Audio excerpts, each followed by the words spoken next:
Hello, I'm Naching Kassa, and today I'm going to be reading from Dastardly Damsels, an anthology from Crystal Lake Publishing. My story is I Won't Die Alone. It's dedicated to Marty with much love. We were on our way home when night overtook us. It began in a riot of crimson, purpled softly into twilight, and then crept into inky blackness. Bear and I had not spoken to one another since the sun had abandoned the wide Montana sky. I glanced at Bear. His handsome face, revealed in the dim light of the Honda's instrument panel, bore a grim expression. Dark hair hung loosely around his shoulders. Large hands clutched the steering wheel as he gazed out the windshield. The car would eat up another mile before I finally spoke. Bear, I'm going to Helena for 3 months. Not forever. Don't you understand? Lionel's my boss. I have to do what he says or I'll lose my job. Who cares what Hopkins says? The girl I married never backed down to anything or anyone. She was little Wolverine and did what needed to be done. Why are you so afraid? I'm not afraid. I grew up, learned to compromise. Lionel Hopkins says, you don't need Lionel Hopkins. Get your own legal practice. Help the people here on the res. Hopkins sends you on the shit jobs. He doesn't make you a partner in the firm. You don't owe him. He took me in when no one else would. You know damn well no one wanted a Blackfoot woman on their staff. Is that why you stopped wearing your beadwork? Why you cut your hair? There's a dress code. Ha! You're ashamed of who you are and where you're from. I am not. Bear turned and glared into my face. Why do you make me wait in the car when I come to pick you up? Why don't you introduce me to your white friends? Tonight at the party, you wouldn't come near me. It isn't. I'm not ashamed. I crossed my arms and leaned against the door. It shook beneath my weight. The door will fly open if you lean on it, Bear said. I don't care, and I'm not ashamed. You lie. His words stung, and I bit back. Blackfoot don't lie. It's you who's afraid and ashamed. Ashamed of yourself and afraid of my success. You're the one who couldn't make it in the white man's world, the one who hides in the reservation school telling stories. Jesus, Bear, it's the 21st century and you won't even carry a cell phone. I'm saving our culture. You're hiding. You ask what happened to little Wolverine? What happened to you? What happened to the boy who faced Laughing Man? The boy who stabbed the ghost? Don't speak his name, Bear said. He's been gone 20 years, Bear. 20 years. He wasn't some sort of supernatural being. He's just a sicko who liked kidnapping kids, who thought it would be fun to impersonate a boogeyman. He can't hear you if you speak his name. You act like an old man jumping at shadows. I married a coward. The words flew before I could call them back. I fell silent and turned toward the windshield, a numb sensation sweeping over me. I'd never spoken to Bear that way, never revealed the deepest recesses of my heart. And one night I'd inflicted wounds no apology could ever salve. My vision blurred. I wiped my eyes on the sleeve of my denim jacket. You think he's gone? Bear said, his voice little more than a whisper. You think he left the night I stabbed him in my bedroom? He didn't leave, Mary. A deer suddenly leaped out of the trees on the right. It streaked across the road in a blur of brown and white. Bear swerved. Tortured brakes squealed. Gravel crunched beneath the right tire, and we slid. The force pinned me against the door, the passenger side door. It sprang loose behind me, and I screamed when it gave way. Metal screeched. I hurtled into space. When I came to, I found myself face down, the smell of summer grass and tar in my nostrils. My left shoulder throbbed. Something crunched beneath me. It proved to be my cell phone, and I pulled it from my jacket pocket. The cracked screen remained blank when I touched it. Mary. Bear's voice seemed far away, strained. Mary, where are you? I tossed the broken phone aside. My fingers dug into the cool gravel as I forced myself up. The car's left headlight had been extinguished by a thick tree trunk. Everything on that side lay cloaked in darkness. The right beam revealed the edge of the road, covered in tall grass that sloped down into a ditch and then into the tangled forest beyond. Barry.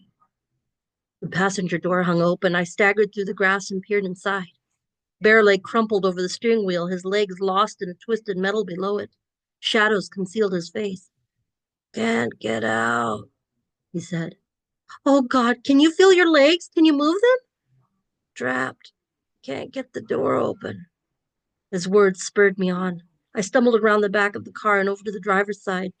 The door had folded and to a degree resembled a crushed soda can. Flakes of blue paint filled the creases. I jerked on the door handle, pulling with all my might. Pain, sharp as razors, coursed through my shoulder. "I can't get the door open, Bear. It's mangled." He stirred, facing me through the window. Blood glistened on his skin like a mask. He fell against the seat. "Bear!" I cried. I rushed back to the passenger side and scrambled into the car.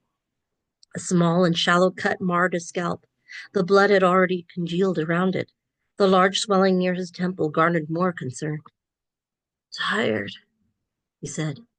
"You can't sleep," I replied, mopping some of the blood from his face with my shirt sleeve. "You might have a concussion."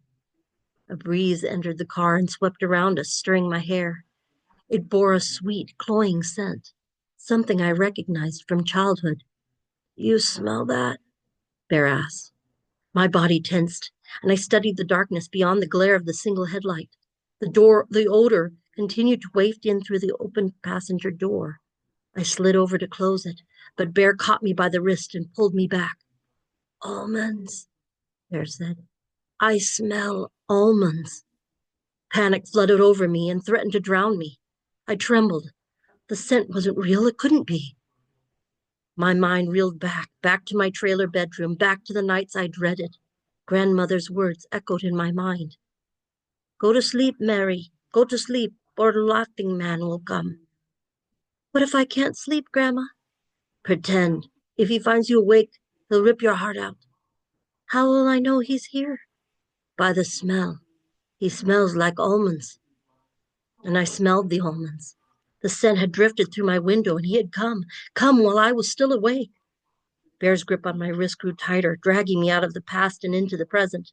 Out in the darkness, beyond the glare of the single headlight, the trees whispered. "It's him," he said. "He's there. Right there." I pressed up against Bear and followed the direction he pointed, scanning for movement or a glimpse of eyeshine. The darkness refused to give up its secrets. "I don't see anything," I said. "It's Laughing Man," Bear replied. He released my wrist and his head lolled to the left. He grew quiet, cool. Death is no stranger, nor is he a friend. For a moment, I believed he'd taken Bear from me. I patted his cheek. Bear's dark eyes opened and stared into mine. "Bear, you've got to stay awake, please." "If he finds me awake, he'll rip my heart out." My skin tingled as though 100 ants had suddenly crossed my skin. The sensation flowed over me, culminating at the top of my head. My husband fell silent, his breathing shallow. Movement caught my eye. A strange figure crawled out of the darkness and into the glaring beam of the single headlight. I glanced at the car's passenger door. No way to shut it. Footsteps approached. I leaned back in the seat and shut my eyes as a harsh whisper sliced the silence. Something moved around the door. Unlike a living body, the one near me radiated frost instead of heat. Goose flesh rose on my skin when he drew closer. His scent filled my nostrils as he entered the car and hovered over me. "Are you asleep, Bear?" He paused. "Are you dead?" Vicious laughter filled the car's interior, and something dripped on my cheek. Ice cold, it slid over my skin. A memory of weeping sores, infection, and diseased flesh jumped to mind. My breath quickened. I pushed the thoughts away. The creature moved back. I waited, then peered at him through half-slit lids. He stood with his back toward me, head cocked as though listening.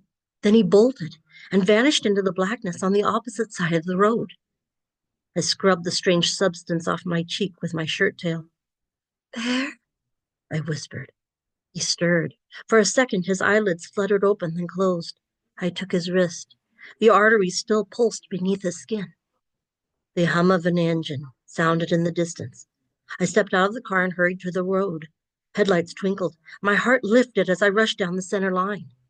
The white sedan roared down the road toward me. I waved my arms in the air, my shoulder twinging with the effort. It slowed, and a window slid down. I rushed to it. "Thank God you stopped," I said. "What's going on here?" the woman asked. She wore her blonde hair short. Her wide eyes stared into mine. "There's been an accident. My husband needs help." "Where? I don't see anybody." "It's up ahead. A deer ran across the road and we hit a tree." In the woods behind me, someone laughed. The sound grew louder. "Please hurry," I said. "There's someone out there. He wants to hurt us. Back away from the window," the woman cried. "What?" "Back away." The woman's hand shook as she grasped the wheel. "I don't have any money." "I don't want your money. My husband is hurt." The window slid up. I lunged forward. "Wait, no!" I would have stepped in front of the car, but she hit the gas. It accelerated, and as it sped away, the taillights glowed.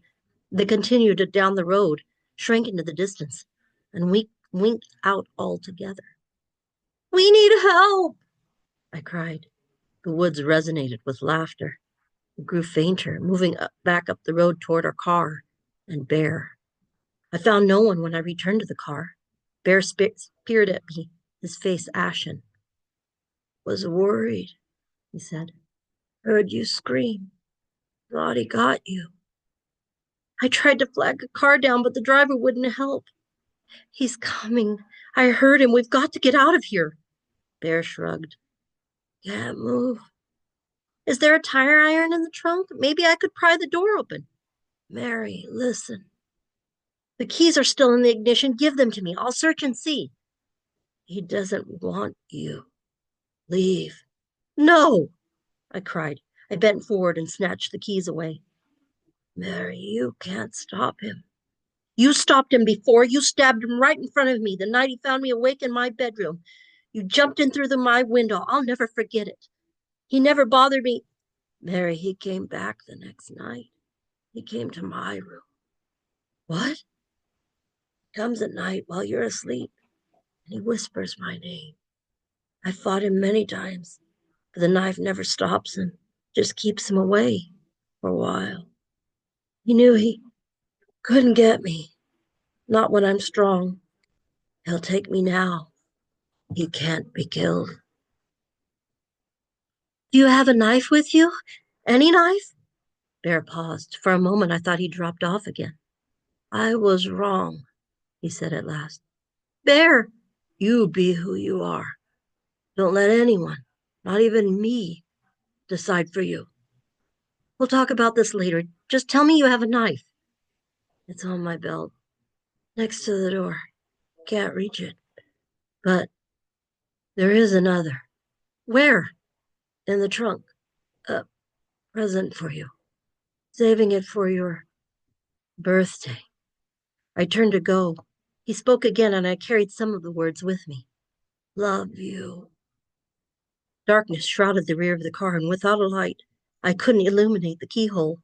I fumbled with the keys for several minutes before the lid opened. A silver and red flashlight lay inside the trunk. I clicked it on. The knife was in the back, under a blanket and wrapped in buckskin. The blade was wide and about 5 or 6 inches long, heavy but not unwieldy. It ended in a polished bone handle. A scrimshaw carving decorated the hilt, and the perfect semblance of a wolverine stared up at me. I took the knife, blanket, and flashlight back to Bear. "I got it." He held out his hand. "Give it to me." "Why? You're in no shape to fight him." "I have to. I'm the one who's going to die." "No, you're not." Bear shook his head. "If I fall asleep, I may never wake up. If he catches me awake, I'll be dead, and you'll be next. You have to live." "I have a way." "This is the only way." "You're talking suicide and giving up. Blackfoot never give up." His voice slurred once more. "Oh, Wolverine, you know me better than that. If I die, it will be with a knife in my hand. I won't die alone."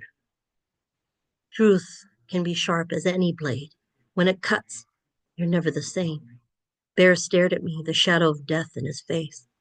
I slipped in the car beside him and placed the weapon in his hand. His fingers closed around it. I swear, I won't let you die, I said. His lids drooped and a faint smile touched his lips. You can't fight death, little Wolverine. I threw the blanket over him and pressed my lips to his ear. Watch me. He didn't wake up when I took the knife. As the smooth handle filled my hand, thoughts filled my head. They tumbled unbidden, one after another. I'm Mary Night Eagle, Blackfoot woman. My husband calls me Little Wolverine. I am a child of the real people, descended from warriors. I won't quit, won't lie, won't shame my blood. Death is my enemy. Let him become my friend. If I fail, I won't die alone. Sweet and sickening, the almond scent entered in on the breeze. I glanced out of the windshield past the glow of the headlight, then out the side and back windows. He was out there, somewhere. I dropped the flashlight on the floor and hid the knife beneath my right thigh. I lay with my back against Bear. The smell grew stronger. I closed my eyes and affected the deep breath of sleep. He had seen me awake. Would he believe I had fallen asleep now? Moments passed. No sound had accompanied his arrival. The only warning that I'd received was the prickling of chilled skin. I'm back, he said. I clutched the knife. If Laughing Man touched Bear, I would bury the blade in his diseased throat. Are you awake? He crept closer and laid a hand on my leg. I know you're awake, Mary. Before I could move, he caught me by the throat and dragged me from the car. The left hand of Laughing Man squeezed my windpipe as he pulled me against him. Pinpoints of light, like stars, rose before me. Wicked laughter filled my ears. Black eyes glittered in a face covered in festering sores. A broad grin displayed sharp, gleaming teeth. You're turning blue, he said, pressing his palm against my chest. My nerveless fingers began to uncurl. The knife almost slipped from my hand. No, no, no. Can't let you die the easy way. He loosened his grasp on my throat. I took a deep, shuddering breath. I've waited a long time for this. I have to make it last. A blood-red haze misted my vision as my fingers tightened back on the bone handle. Pain, burning and sharp, coursed through my left shoulder. I whimpered. Yes, little girl, cry. When I'm done with you, I'll hang your heart from the rearview mirror. Bear will wake and scream like the coward he is. The pressure on my heart increased, as did his laughter. With all my strength, I drove the knife into the creature's side. His laughter became a howl. I withdrew the blade and stabbed again. When I withdrew the second time, a mournful wail filled the air, accompanied by distant and flashing lights. When another siren joined the first, the monster turned. He fled toward the road. I pursued. He moved fast across the pavement and into what proved to be tall grass. In my haste, I forgot the flashlight and plunged into the darkness after him. His feet pounded the earth ahead of me. I slashed and connected. Laughing Man screeched. I raised the knife again, and the ground beneath my feet betrayed me. I tumbled into the grass, and the knife went flying. It landed with a soft thump a few feet away. The footsteps ceased. I scrambled to my knees and crawled forward, hands outstretched. My fingers quested through the dirt and grass. The sirens had stopped, and bursts of light now lit the field. Laughing Man still lurked nearby. His scent filled the air. Something swished through the grass toward my left. I froze and waited as flashes of red and blue light strobed the spot. Laughing Man stood a few yards away, his manic grin widening. Death's tenuous friendship had ended. He'd rejoined the monster. Laughing Man grinned and moved forward. My fingers touched bone then. They slid over the lines which formed the Wolverine. I pulled the blade into my hand, and before Laughing Man could take another step, charged. The grin faded. He spun around, and our chase resumed. Laughing Man poured on the speed and soon outdistanced me. No matter how fast I ran, I couldn't gain ground. At last, as footsteps receded, I halted and, panting, brandished the knife in the air. If I ever see you again, I'll make you sorry you survived. Your heart won't be the last thing I cut out. My words echoed in the dark. This time, no one laughed. That was I Won't Die Alone from Dastardly Damsels. Thank you for listening.